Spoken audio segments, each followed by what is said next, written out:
welcome to Links and Locks, the Action Network's golf betting podcast presented by Bet365.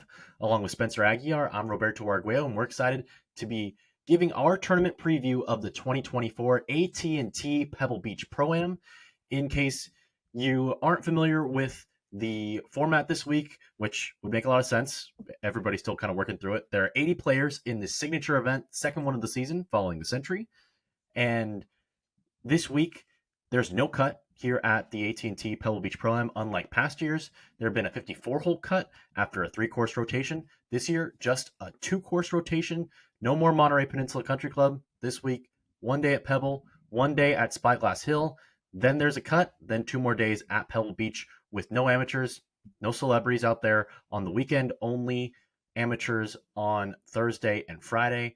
Weather's going to be crazy. We'll get into the course preview in just a moment. But first, we're going to get into our best bets. Spencer, what's your best bet this week? I've said it a lot on these shows. I think these events are challenging because they're going to just naturally pit us with many of these star versus star battles.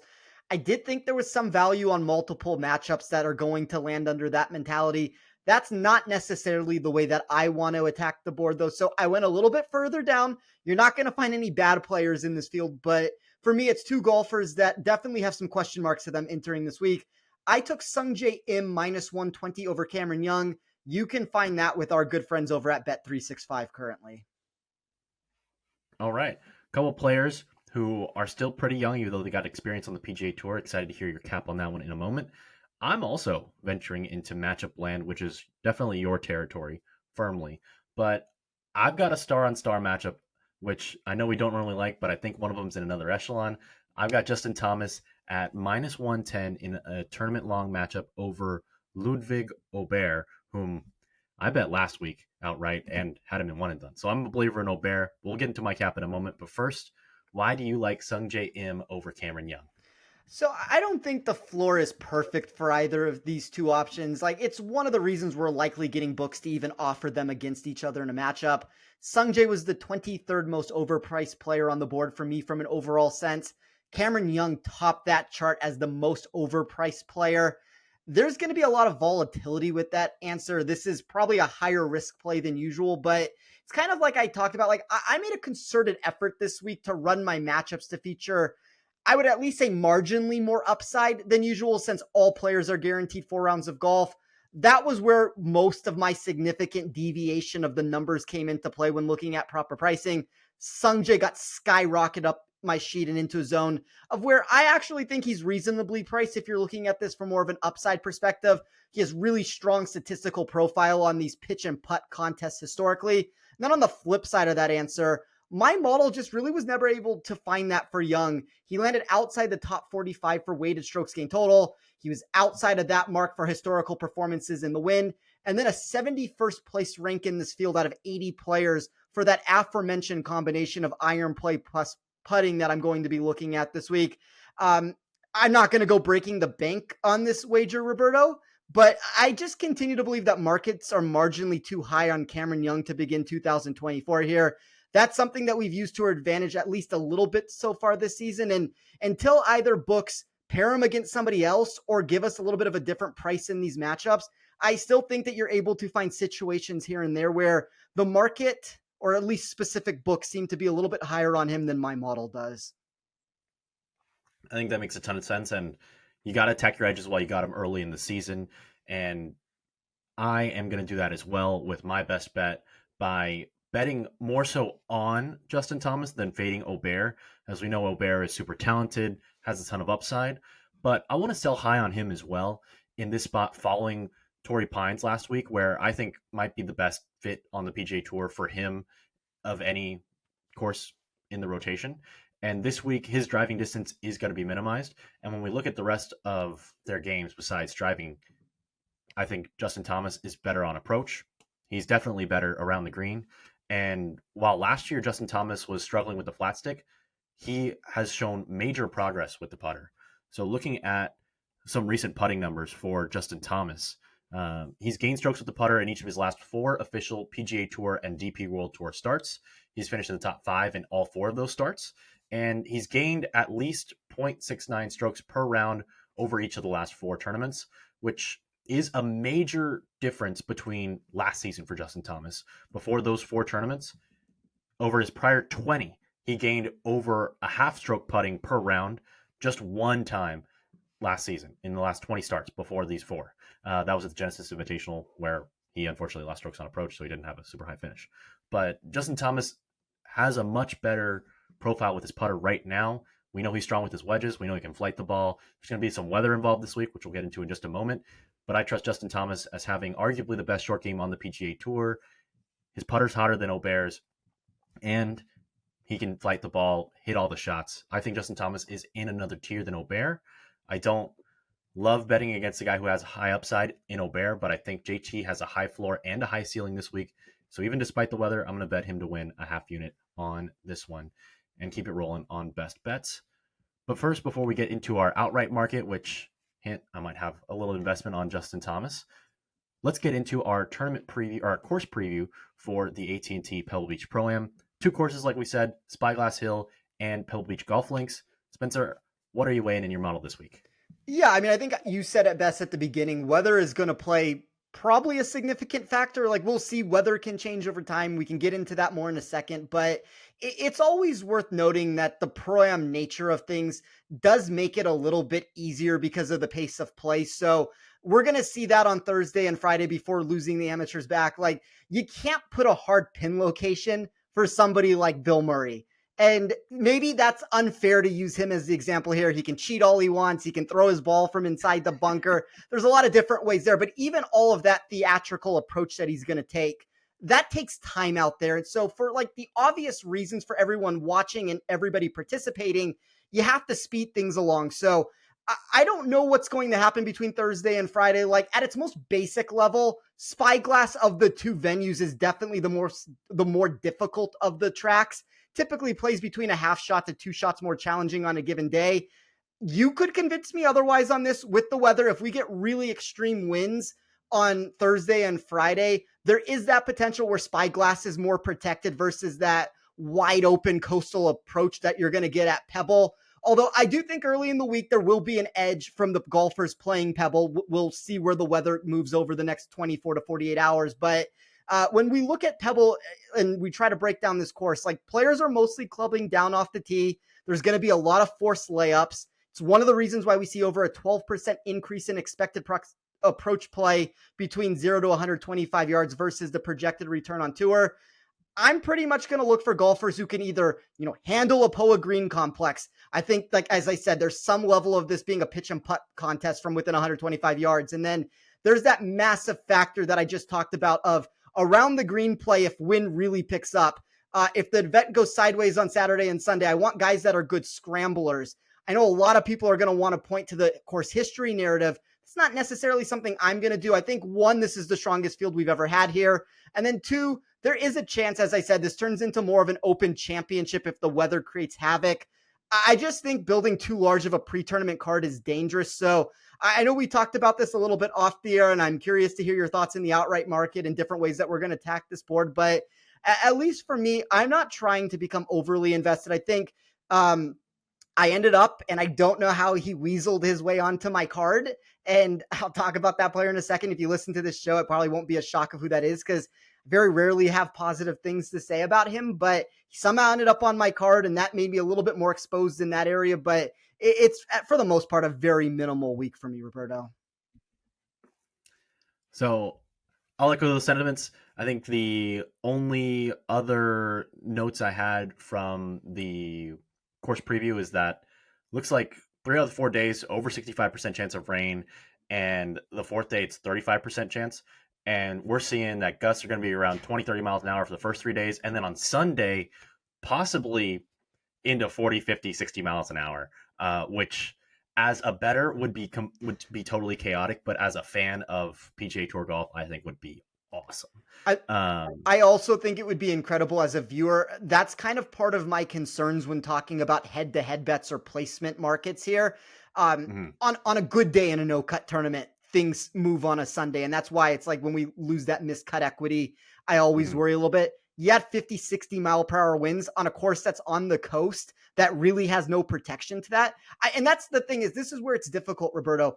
I don't know that they wouldn't just cancel play and either it becomes a 54 hole event or they try to finish this on Monday if the day opens up for them. And that's where it gets dangerous. And, we've seen that before. Like, look at the Players Championship a handful of years ago. A lot of the golfers that you thought were going to end up on the right side of the draw because of a delay ended up on the wrong side of the draw. And that's not something that we can predict for who's going to be on the top of the leaderboard on Sunday there. But you look at a guy like Justin Thomas, like kind of going back to your bet, he handled the weather conditions during that PGA Championship probably as well as I ever have seen anybody do it. Like, he's on the wrong side of the draw and still found himself into contention going into the weekend. So I think there's certain players that just scramble and play better in this weather. And that's at least something to note as you try to run numbers and try to build out your card this week. 100%. Could not agree with that more. And I'm taking a measured approach in the outright market. I've got one guy who's one of the relative favorites, and then I got everybody else at 80 to 1 or lower because I want to save some bullets for in the tournament because I think there is going to be some level of variance going on with the players at different courses. You mentioned Spyglass Hill is a little bit more protected. They have 5 holes on the coast, and the rest are a little bit more inland, not super far, but they are guarded by trees. And at Pebble Beach, just about every hole is out there exposed. Maybe the first hole is the only one that really isn't, but everything else is pretty close. Also got to play in this event as a first tee youth back at the First Tee Open in 2014. Play with a guy who's had some success there. His name's Tom Kite, won the 1992 U.S. Open there. I asked him about the 7th hole, 95-yard, just little pitch down the hill. We were hitting a sand wedge that day. I asked him what the longest club he'd ever hit in there. He said a 4-iron. So this could get crazy if we get some of those 50, 60-mile-an-hour winds. And I'm all here for seeing some of these pros hit a 4-iron on a 95-yard hole. I hope it happens, and I hope we have some edges to take advantage of later in the week. But first, let's get into our pre-tournament outright card. Spencer, you said you got a couple guys whom you normally might not be on. I honestly, Roberto, don't know how this guy ended up on my card. I initially built it. He wasn't there. I just kept watching this number drift. And I think the 2 reasons why the numbers drifted is because he played very poorly last week and missed the cut while a lot of people were on him. And I think the second reason is at least the historical narrative behind it has been when windy conditions come into play, some of his proximity numbers go down.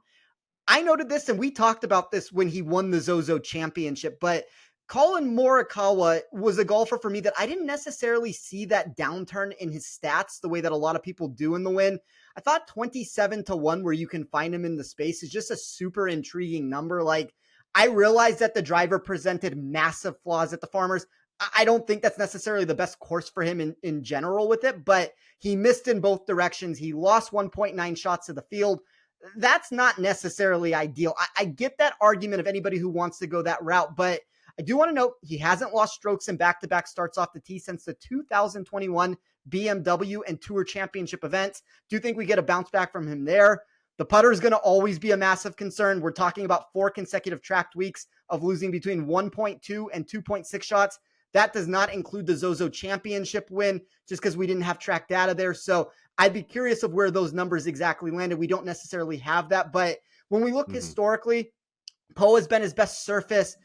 He gets these random spike weeks of gaining massively and then skyrocketing himself into the top 5 of the leaderboard. So I'm going to trust Morikawa's top-ranked weighted proximity that I had in my model for Pebble Beach. And then the second place scoring grade. I took Max Homa at 20 to 1. Homa's very popular this week. When I backed him, I didn't realize everybody in the community was going to be on him, it seems like. But I've always said, I've written about this. I've talked about it on podcasts. I probably talked about it during the Open Championship podcast that we did together. I think a grueling, like a weather intense Open Championship is probably where he has his best chance to win a major. So if you're telling me here that you're going to get those kind of potential conditions and you don't have the added pressure of actually having to try to win a major, I thought 20 to 1 was a little shallow for him because outside of Xander Schauffele, Homa was the only top 12 projected win equity player for me in my model who landed inside the top 20 for expected putting on these POA greens. Rory was very close. Rory's number is the problem. And if I get caught up by somebody at the top of the board, it's typically Rory.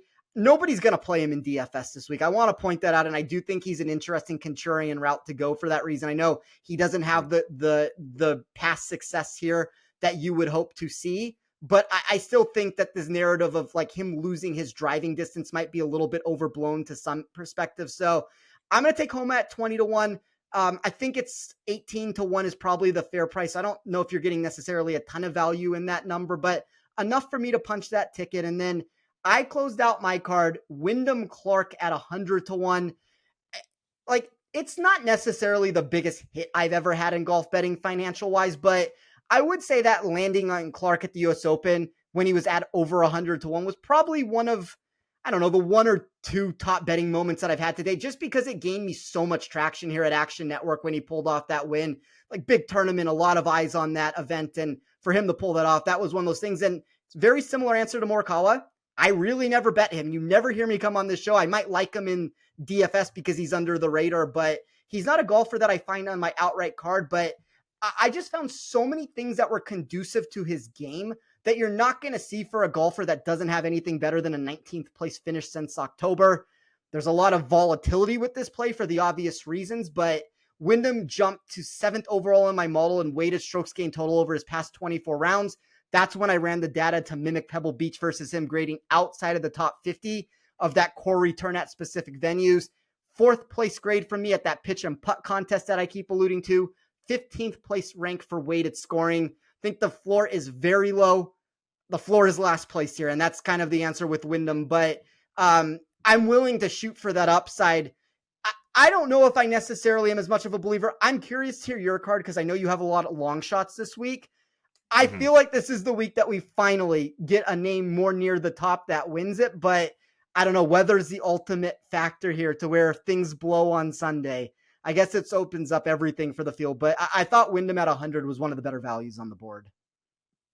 I think it's a great value. I don't love the form coming in for him, but it's bad. I'm adding him to my card because it's just a pure number play. He's a better golfer than that. Look at the golfers that are in his odds tier, and it's not a comparison. This guy won 2 elevated designated signature level events in dominating the Wells Fargo, and I think what was by strokes gained per round the best tournament of the year for him, or his strokes gained per round in that tournament were the most by any player in any tournament last season.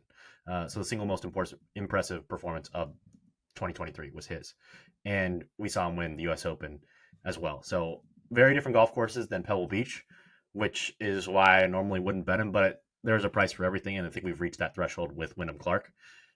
Getting into my outright card, well, before we get into my outright card, also just wanted to throw out that because there's so much volatility with the course rotation and the potential weather, I think that's going to make something like one and done really interesting to see how, because this is a elevated purse, one of the 8 on the PGA Tour, how do you go about, do you want to burn a big name player or do you want to save one for later? We can have a conversation in a moment. But getting into my outright card, I have Justin Thomas, mentioned the improvement with the putter over last year. Approach play also has been solid for him.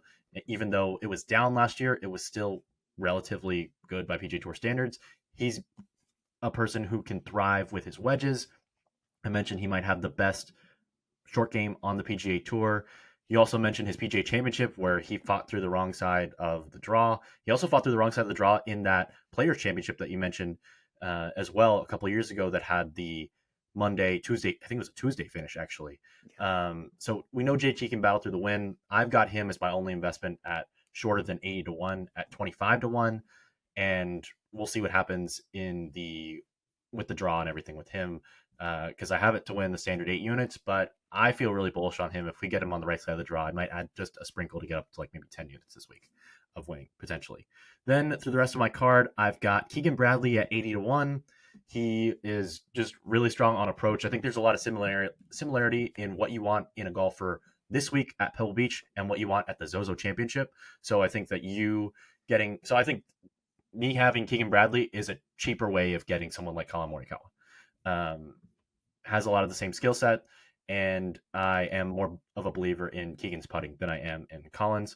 But by the way, on your Morikawa bet, which we both hit on him at Zozo, in the second round at Zozo, when it was 30, 40 mile an hour winds, he shot like 5 or 6 over. It was bad, but when it wasn't as windy, dominated. So if you want to bet on Morikawa, I think 27-1 is a good value because I have JT Didn't do that myself, but I don't hate that bet at all. And for me, anytime Morikawa gets a 25-1, I got to take a long and hard look because of just his pure upside because of his approach play. So with him also having the boost on Poa that you mentioned, I think that's also very intriguing. And when it comes down to the draw, I'm going to be looking, as tee times haven't been posted yet, I'm going to be looking hard at Morikawa as somebody whom I might invest in. So we've got JT, got Keegan, who's strong on approach, strong with the putter, can do well in that pitch and putt. I've also got Hideki Matsuyama, whom the putt part is going to be the key for because it's even more questionable significantly than Morikawa's putting. But he's been trending on approach play, and he also has an elite around the green game. Led the Farmers Insurance Open last week in strokes gained around the green. He was 11th in approach play, and on approach play, he's been very consistent as usual. He's Hideki Matsuyama. He's gained in 7 of his last 8 on approach and 15 of his last 17 overall. And over those last 8 tournaments, he's gained at least 2/3 of a stroke on approach per round in 6 of the 8. So just really consistent approach play from Matsuyama. I think the around the green game can help him out if he needs to battle through 1 or 2 tough days of weather. And if the putter gets hot at 80-1, I'm willing to take that risk. Also going with Cam Davis, another club down course where I think he can thrive, get rid of some of that driving accuracy issues that he has by clubbing down. And I think he's just got upside where at 100-1, similar to Wyndham Clark, you got to bet him this week at that kind of a number. And my final outright bet, one of the ones that I like this one a lot, is Nick Taylor. I mentioned this one in our early outright bets article you can find on Action Network on the website or the app. Love Nick Taylor because he's a great course fit here. He's a shorter plotter, but his lack of distance is neutralized by these 2 tracks, more so Pebble than Spyglass Hill. And he's strong everywhere else, top 52 on tour and strokes gained approach around the green putting. And he also has high upside with the putter. In his last 24 track tournaments, gained at least 1 stroke putting per round. So 4 for the tournament, if the tournament had 4 track rounds, in 6 of 24. So 1 out of 4 times he's having a pretty elite putting performance. That gives him some upside that I think people haven't factored into with him. Of course, we know he hit the most exciting putt of the 2023 season to win the Canadian Open in a playoff over Tommy Fleetwood. And he won this event in 2020 by 4 strokes. So sure, it wasn't the elite field that it is this week, but you win by 4 strokes.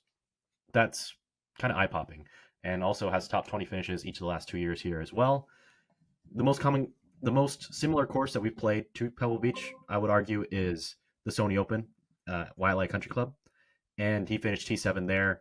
Bad performance last week 2 weeks ago at the Amex, but I'm not reading too much into the Amex as that was barely a PGA Tour event. You mentioned the greens, the pin locations being on the easy parts of the greens. That's a Pete Dye course with some of those relatively smaller greens on the PGA Tour, but not nearly as smaller as Pebble, where you don't have as many pin locations. On Pete Dye courses, you got to have the pin locations in the tough spots or else it's a completely different hole, and that's how that course is playing the first 3 rounds. So not going to read too much into it, and even the other 2 courses were easier than the Pete Dye course at Amex. So anyways, not reading too much into that miscut for Nick Taylor, and I think at 120-1, he's great value. I would honestly bet him down to 70-1 this week. But as always, go shopping, check out the odds at different books, and you can find them out there at 120-1. Those are my outright picks. Like I said, waiting to add more in tournament. You have any strong thoughts on any of those, Spencer? I like your Taylor thought. I like your Cameron Davis sentiment. We've talked a lot about him at these club down courses. Mm-hmm. I kind of still land under the mentality that somebody more near the top is going to win. But I think from a number grab perspective, like those 2 in particular would be the 2 that would intrigue me most. I got very close to, if I added another ticket, that those were probably the 2 that I was going to do. I don't know that I can go down the Hideki route. Like, I understand that he looked better last week and he's putting the pieces together a little bit, but I mean, how many events can we go without him producing a top 10 finish? And anytime he gets himself into contention, it's almost immediate blow up potential that's coming into play with it. So that would worry me ever so slightly, specifically if Wynn comes into play. I mean, he could be winning this tournament heading into Sunday. I gave the same example last week. He could be winning the tournament heading into Sunday and finishing 50th place. So that would be like the only downside I see with him. But as you said, like it's a number grab situation that pedigree wise, he's not a golfer that if we had proper form and proper health and everything that what it used to be, he's a 30-1 golfer or less in this field. So I just don't know if we're back to that point yet would be my only concern. Yeah, I know Nick invested in him last week. I laid off of him, but I'm hopping in this week. Somebody has to have a Hideki for us. I'm sure I'll do it in a couple weeks. Put him at the waste management and I'll jump in there. As a reminder, the Links and Locks podcast is proudly presented by Bet365. Bet365 doesn't do ordinary. That's why you get more boosts with them than anyone else. Every day they power up the odds on hundreds of bets to give you a chance to win more. Bet365 boosts specific markets, your winnings, and even parlays. And they don't stop there. Keep an eye out for their biggest and best odds with their incredible Super Boost. Check out the boosts and see why it's never ordinary at Bet365. Must be 21 or older and present in Colorado, Indiana, Iowa, Louisiana, New Jersey, Ohio, Virginia, or 18 and older in Kentucky. Gambling problem? Call 1-800-GAMBLER or 1-800-BETS-OFF in Iowa. Terms, conditions, and restrictions apply. All right, Spencer, we've gone through our outrights, we've gone through our course preview and our best bets. Tell me what else you got on your card this week. So before I get to a play that I'm actually on, let me run a head-to-head play by you that I am highly still considering. Okay. I'm a little bit afraid that there may be too much volatility. My numbers really like this, but this may be even more downside than the other route that I was talking about with the Sungjae versus Cameron Young. Minus 114 both ways. You can just tell me which side you like of it, and then I'll talk about it in a second. I mean, I'm sure it'll be self-explanatory which side I am on, but Corey Connors versus Wyndam Clark. Oh, I think this one's really interesting because I thought both of these guys had much longer outright odds than I expected. And, this is a good one. I lean ever so slightly Wyndam Clark because of the short game, but Corey Connors hits absolute lasers. So I don't have a strong preference, but I would go Wyndam Clark if I had to choose one, especially if there's more weather of it. If weather is more of an issue, I would like Wyndam Clark more. Yeah, maybe that's where I'm overlooking this just because I have such a minor, like, I don't have much driving in my model. He's top 10 in my model in weighted driving. He's also inside the top 16. This is Corey Connors for weighted proximity. I just worry about the short game. Like, he is dead last in projected putting. Like, I can talk about Hideki's putter being bad, or we can talk about Collin Morikawa's putter being bad. My model seems to think Corey Connors is the worst putter on this green complex. So, if the weather picks up and the wind becomes a problem and all of a sudden he's not hitting as many greens in regulation, we could be going from a spot where instead of that 10-foot putt for birdie, he's now putting from 5 to 10 feet for par. And if those putts are not going in, I could see that number balloon up on the weekend. So I'm kind of heavily leaning towards going that route. I do worry that there might be too much volatility on both ends just because Clark has been so awful for, the last 3-4 months now at this point. But if I'm taking this mentality of I'm shooting for upside in these markets and I'm not worried about what the floor outcome is because of the 4 rounds, I think that might be an intriguing route that probably ends up making my card before everything comes and goes here on Thursday. And then the only other bet that I have right now would be Eric Cole top 20 at plus 180. You can shop around and find that a little bit better. That will be at a book that pays ties in full. I'm just not going to put too much thought into Cole's miscut last week. That's probably one of the worst venues you can find for him just with his driving, lack of driving ability, I guess would be the better way to word that. Torrey Pines was always going to be a course that was going to negatively affect those situations for him. So that issue is going to get removed here with the short nature off the tee this week. And then the trending data, and this is like the one thing that really liked Wyndam Clark that also liked him. When I ran my projected or my weighted strokes gained tee to green or strokes gained total metrics, I tried to run it specifically for Pebble Beach. So, what a player would be ranked from just the entire encapsulation of that is one thing, but where they would rank specifically for this course when you gave a boost for around the green or you gave a boost for putting really mattered for me this week in my model. And Cole was one of those significant climbers that jumped into the top 5 for expected strokes gained total for this venue. I think it makes sense when you talk about all the situations off the tee that are just not going to affect him as much as we saw last week. So I thought 180 was an extremely intriguing bounce back price. And as I said, if you're not worrying about ties paying in full. You can find out there a number that would be closer to like the plus 210 range, which I also think that's another route to consider going. It's just the only reason why I like the ties in full, whether you do that at Bet365 or wherever, just comes down to the reason that it's an 80-man field, and I would rather be able to get that production into the mix rather than losing that with such a small field. Because I mean, we see it every single week. There's like a legitimate chance that he could tie for 19th place with 14 other people, and I don't want to get stuck in those dead heat rules. I agree. I'm gonna wait to see when the tee times. Gonna wait to see Wednesday night when we have a better picture of the weather, and that's one of the ones I'm going to add potentially to my card, as I have been looking to back up Cole in some fashion this week. Kind of the inverse of Aubert, where last week was the best course fit for him. I agree that Torrey Pines might be the worst fit for Eric Cole among all courses on the PGA Tour. So I'll keep an eye on that one. But I do have 2 other top 20 bets, which is why I don't want to overextend myself before the tournament starts. So that's why I'm not adding it right now. But I've got Emiliano Grillo, top 20 for plus 280. Another plotter like Eric Cole who can take advantage of this course. Question for Grillo is the short game, but his putter has been better over the last year than it has been in recent years, and his approach play specifically on the shorter tracks is really solid. So I like Grillo in on the shorter track. He was 10th in strokes gained approach in the field last week at Torrey Pines. I'm also going to go with Sepp Straka plus 240 for top 20, and I might sprinkle a little bit of an escalator here because he's somebody who has some upside.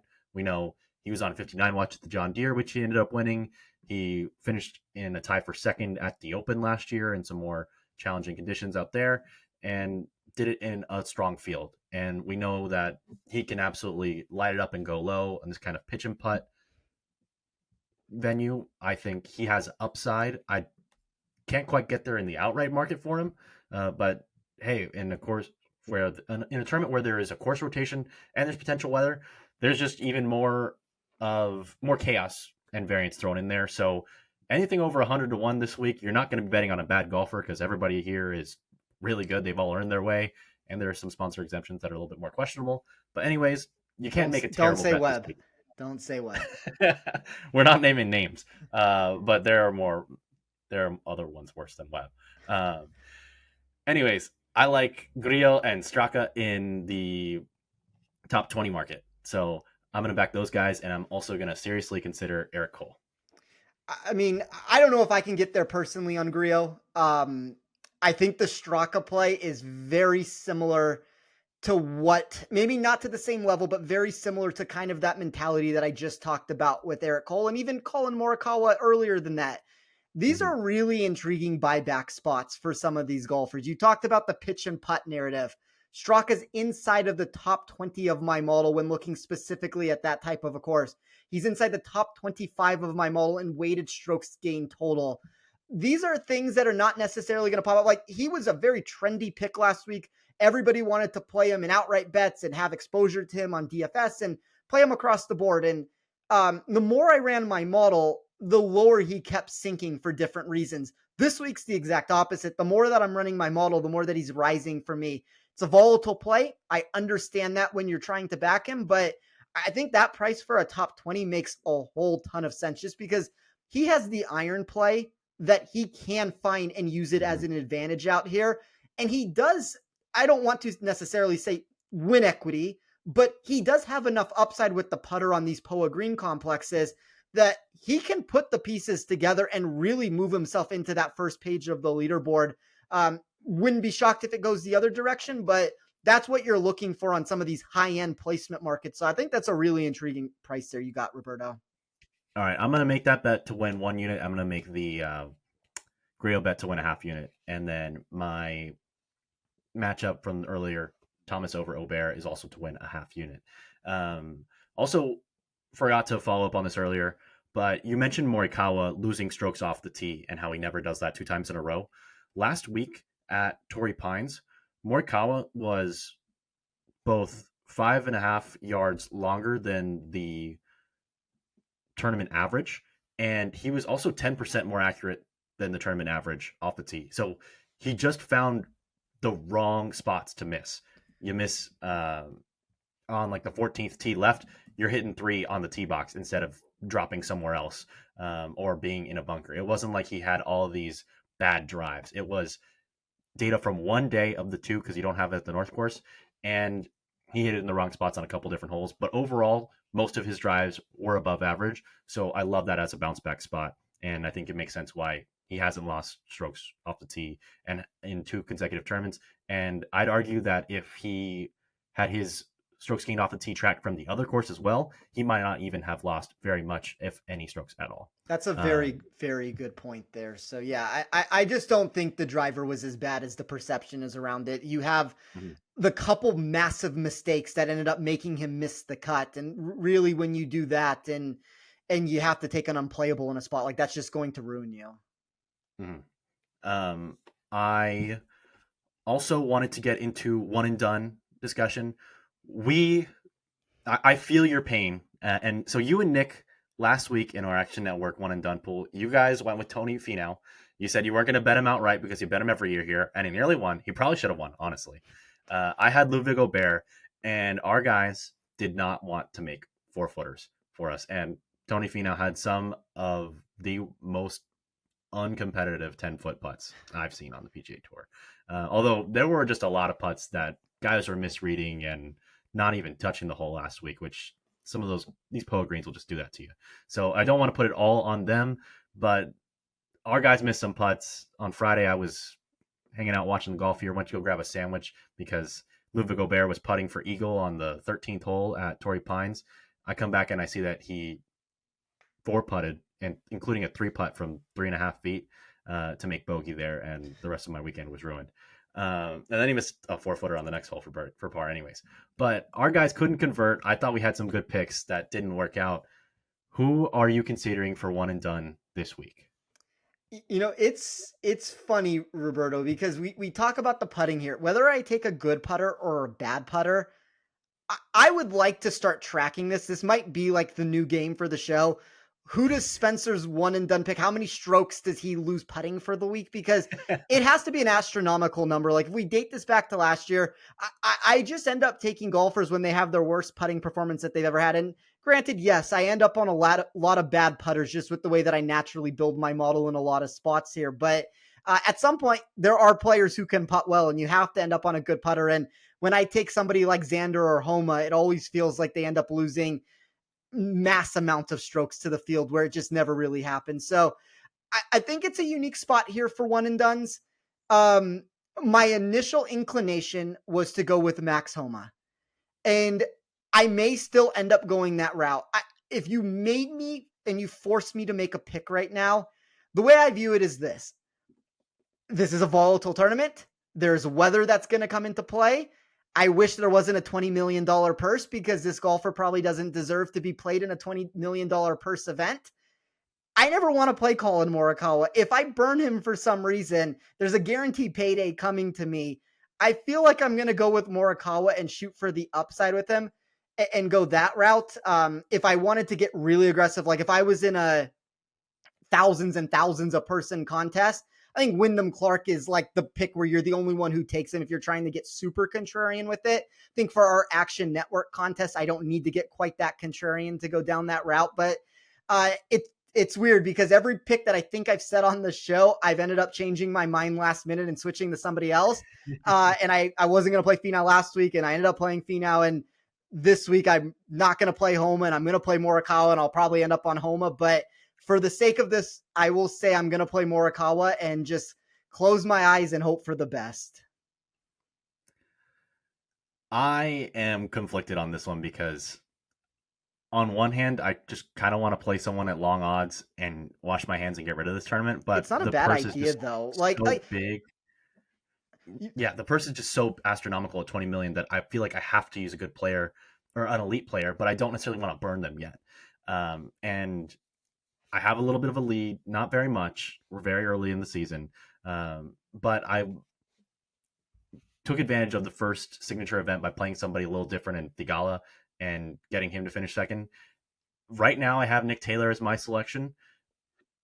I'm not sure that I'm going to keep him there. If the weather is super chaotic, I might leave him there. But if the weather looks like it's going to clear up, or if there's some kind of advantage on one side of the draw, I'll probably target someone from that advantageous side of the draw. Some names I have on my short list right now: Xander Schauffele, Justin Thomas, Max Homa, Keegan Bradley, Eric Cole, JT Poston, and Nick Taylor. Right now, I got Taylor because I don't know when I'm really going to use him otherwise, but I probably won't use him otherwise. But we'll see what happens. It's still very much up in the air. Yeah, like the one thing you don't want to do, I think, from a game theory perspective, is go so aggressive. Like at the end of the day, you need to count how many tournaments that you actively have into that you're going to be playing, and then figure out what the player pool should look like. When you have a 2-pick contest, a guy like Nick Taylor is much more digestible to take as your second choice for something. I think for me though, like there are long shots. You mentioned most of them. Like Wyndam would be one for me. I think Hostler and Keegan would probably be the other two, where you are taking golfers that should be selected over the course of the year. Now, whether they should be selected in one of these events with one of these larger purses is another story, but I don't think that it's so aggressive that you can't go down that route. If you are concerned with the weather, you're concerned about the venue, you have any trepidation about becoming overly invested in burning somebody, it's a guaranteed payday that you can take a shot with somebody. And that's why for me, Wyndham Clark does have some potential there where I have to play him, I would think, somewhere. He's a top 10 win equity choice for me, which is a wild answer to give for a golfer who's 100-1. The floor is extremely low, and I'm kind of knowing that if I back him. And I think like that might be the one weird spot, even in 2-pick contests. Like, not that we're doing that here for action. I might go an aggressive route and go Morikawa and Wyndham Clark and just try to add added win equity that way to my build because there's so much money. But it's a different week just because of the weather that you're going to have to. It doesn't mean you have to be cautious with your pick, but you have to be cautious and aware of what you're doing. No doubt about it. It's going to be a fascinating game theory week in one and done, no matter what the weather is, considering the course rotation, the purse, et cetera, et cetera. Spencer, let's hop into our rapid fire and get out of here real quick.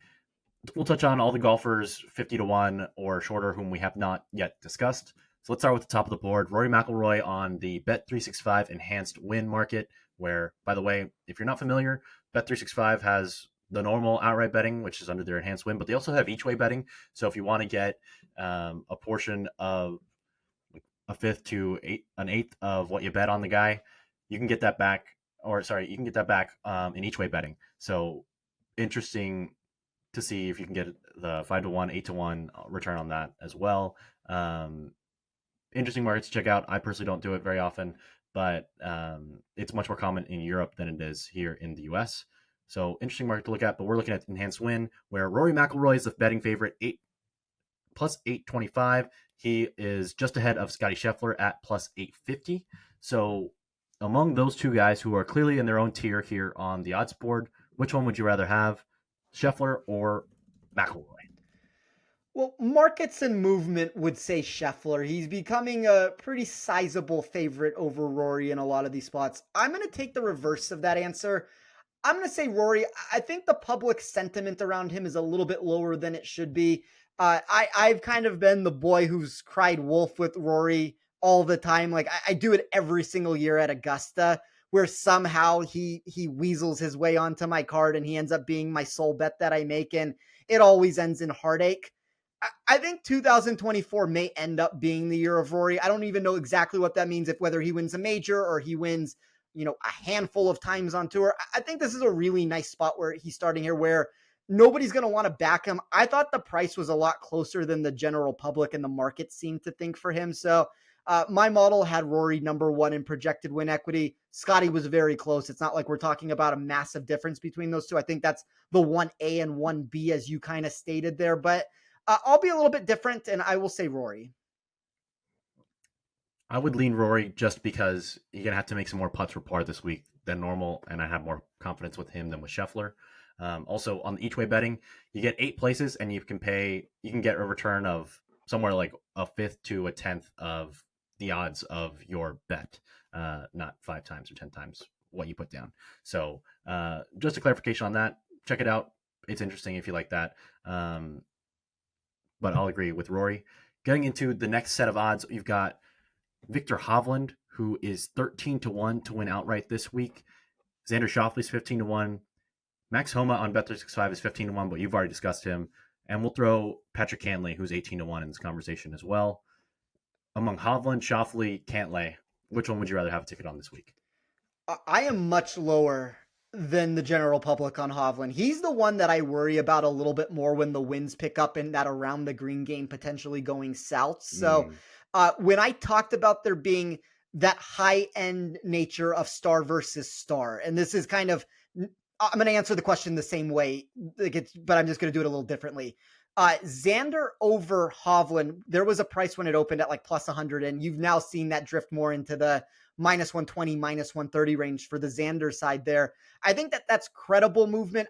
I decided not to go that route because I'm not trying to necessarily fade Hovland. He's still a top 7 projected win equity candidate for me, but he's lower on my model than he typically is during most weeks. Cantlay's going to give you that boom or bust answer. I never really have a problem with taking a chance with Cantlay. I just, at these prices, I can't get there. I think Xander's playing really good golf at this point. And at some point with I know this is a no cut tournament and, he's made 37 consecutive cuts, but the narrative for the longest time, Roberto, was Xander, Justin Thomas. You put them in a no cut tournament and that gives them their best chance to win an event. And for whatever reason, that has stopped. I have not heard anybody talk about that in weeks of these no cut events. And I just wonder if at some point Xander ends up, whether you want to say stealing one of these or putting the pieces together in the right way to win it. I think Xander is in a good spot to potentially do that. So I think I can't get there at the price, unfortunately, but I did consider trying to bet him against Hovland, and I don't think the price is that bad in reality. Xander last week nearly lost a stroke per round putting. So in 3 of the 4 rounds, there's only 3 retracted Torrey Pines South last week. He still finished in the top 10 at T9. So if he gains strokes putting or is just a 0 putting wise, might have won the golf tournament last week. Definitely tons of upside for him this week as well. Consistent throughout the bag, which is why he's made so many cuts. Just consider him like a super Steven Yeager, who, by the way, got in contention last week. Going to be very interested to see how he plays this week against the big boys. He's got 100-1 odds outright. Moving down the board, Jordan Spieth 19-1, JT's 24-1 here on Bet365. You've already got Collin Morikawa.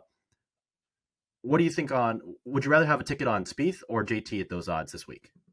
Thomas was somebody that I did consider at the top of the board. I'm probably a little bit lower on Spieth than most people. Like I talked about it in a DFS article that I'm going to fade him just with the popularity around him. I think in the betting market, though, you get a very similar answer where he has to be priced a certain way because he's going to be a very popular commodity just from what we've seen from him historically. Like he has been, I can't think of somebody who's more helter-skelter like at this course than he is. He will shoot the round of the day. He will lose his ball off the coast. He will almost fall off the coast here and there. Like he's been all over the map. I do think there are some similarities for him for why he's found success. My model really likes some of the safety answers just because of what he's done here historically, but the data worries me ever so slightly for the price that you're paying. This is not the spot of a couple years ago where, and I'm not even talking like specifically this event, but there were situations where Spieth was 30, 40-1 in some of these tournaments. Like now he's sub 20-1 every single week, it feels like, and specifically here at like these 16-1 prices. I just can't get myself to jump into that. I think Thomas's skill set is better suited for Pebble Beach. And I think that there's a real chance that this could be the coming out party for him again, where he ends up capturing a title. Like he is one of those short list golfers in that 20 to 30-1 range that I did do an extra dive on. Love it. You already know what I think about JT, so we'll move on. Aubert is 30-1 this week. Your boy Tony Finau is 35-1. Matt Fitzpatrick, 35-1. Tommy Fleetwood, 38-1. And Sam Burns, 38-1. If you had to place a wager on one of those 5 guys, Aubert, Finau, Fitzpatrick, Fleetwood, or Burns, who would it be? This is not, I gave you a great answer about Justin Thomas a second ago. I'll give you a less great answer for that matchup that you have. I kind of like Aubert this week. I think this is a nice bounce back opportunity for him. When we talk about the perception around him, he couldn't make a putt. I mean, he was just awful on the greens. And it was his first look at POA. We kind of talked about that being a problem. I'd be curious to see what happens to him here in this second look on the surface. I think one of the things that is going to be the popular answer around him is he loses his total driving ability. We won't even say distance. Like, he obviously loses the distance, but he loses all of that total driving ability that he brings to the mix. And that's why people are off of him. That's why people are off of Rory. But he won the RSM Classic. That's not your prototypical driver test. Sometimes early in these players' careers, you never know exactly what skill set they're going to bring for some of these events. And Aubert for me is just a name that no matter really how I ran my model, there was a lot that it liked about him. Not so much to where I could get there on the price that we're getting this week, just because I do have a little bit more concerns with the putter than I did last week. But it's another golfer like Xander. Everything went wrong with the flat stick, and just make a couple more putts and he wins the golf tournament. Aubert suffered from top of the leaderboard syndrome last week in that he had some bad putts that everybody saw on national television. Yeah. But he gained strokes putting last week. That was the shocking part of it. Did not. Yes, exactly. So you see the ugly ones, and those are the ones that are ingrained in your mind, but you're not going to make all of those at the end of the day. I agree. I think Aubert has upside that's intriguing, but I still have that matchup against him. That's my best bet because we love Justin Thomas here. Moving along, we've got Jason Day, your other boy, 45-1. Sungjae Im, whom you've got a matchup bet on at 45-1. Tom Kim, 50-1. Nikolai Højgaard, whom you bet on last week at 50-1, also 50-1 this week. And then Benny on 50-1, who nearly won the Sony Open in Hawaii. If I gave you a wager on one of those guys, who would you pick? Not Jason Day, unfortunately, this week. I know the course history looks great and everything that he's put together. I just don't know exactly what I feel about his game leading into this weekend. And a lot of those events, as we keep kind of alluding to, it's not the fields that we're going to get this week. I want to try to find a golfer that I think has maximum upside in this section. And it's kind of a very similar answer for why I like Sungjae in the head-to-head market. Well, the floor is going to be a problem here. I'm willing to take shots on Sungjae, and I prefer doing it in the head-to-head bet there, but there were positive trajectory returns inside of my sheet for why he should find success out at this course. I don't know if the wind ends up becoming a problem that could be for anybody in the field, but there were some returns on Sungjae that I would at least consider. I don't know at what price necessarily, just because of the weather. Like I said, there's some problems that I have inside of my model when I look specifically for his returns in the wind. It's not bad, but he's outside the top 15 for me. And I feel like him more so than a lot of players when I ran it for extreme wins. He was ever so slightly putting up some bigger numbers than some other golfers there. Not a noticeable difference, but enough so to where I had concerns about it. But I think of those names that we're talking about, he probably possesses the highest ceiling. So if I'm shooting for that, I'll go with Sungjae. I would agree with you there on Sungjae. We have gone through everybody at 50-1 or shorter, so we'll wrap it up here. But Spencer, where else can the people find your work this week? You can find me on Twitter at @TeeOffSports. I will be producing all of my Action Network articles starting on Wednesday. We'll talk about the sharp movement in the outright sector. We'll talk about what outrights I'm on. Spoiler alert, we've talked about all of them here, but we'll get into more of an in-depth detail of why I back some of those and just where the best value on the market may be right now if you haven't entered the market. I always have my weekend articles in the head-to-head sector. Very hot week for me last week. Went 3-0 in total. Hit a big Adam Schenk plus 155 play over Patrick Cantlay. If you can hit something for 1.55 units and get a bet and a half out of it, that's always nice towards the bankroll. So we'll talk about some more of those matchup plays. And then as always, if you like the model or if you like anything that you heard numbers wise, you can get more of that over at Rotoballer if you want to buy my model over there. Highly recommend buying the model. Look at it every week, and it's an awesome extra set of data to check out and see what you've weighed in there every single week, because you've had so much success, especially in outrights, matchups, and it gives you a ton of resources to play off of every single week.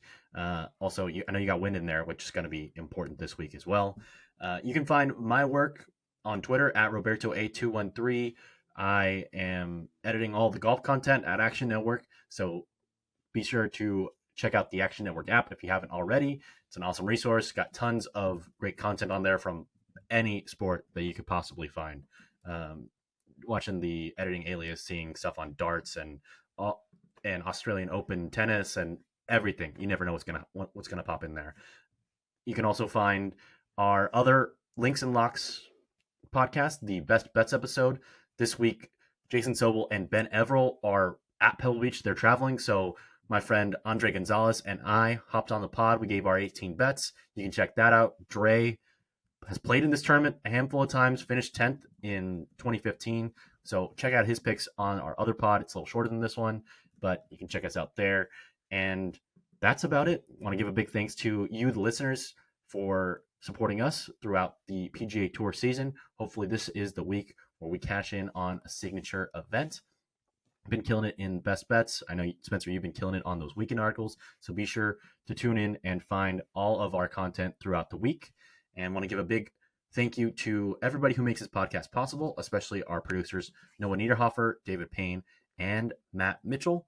One final reminder that the Links and Locks podcast is presented by Bet365. Bet365 doesn't do ordinary. That's why you get more boosts with them than anyone else. Every day, they power up the odds on hundreds of bets to give you a chance to win more. Bet365 boosts specific markets, your winnings, and even parlays, and they don't stop there. Keep an eye out for their biggest and best odds with their incredible Super Boost. Check out the boost and see why it's never ordinary at Bet365. Must be 21 or older and present in Colorado, Indiana, Iowa, Louisiana, New Jersey, Ohio, Virginia, or 18 and older in Kentucky.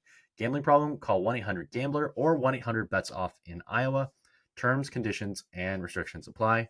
Thanks again for tuning in to our Links and Locks tournament preview for the AT&T Pebble Beach Pro-Am, and we'll catch you next week right here.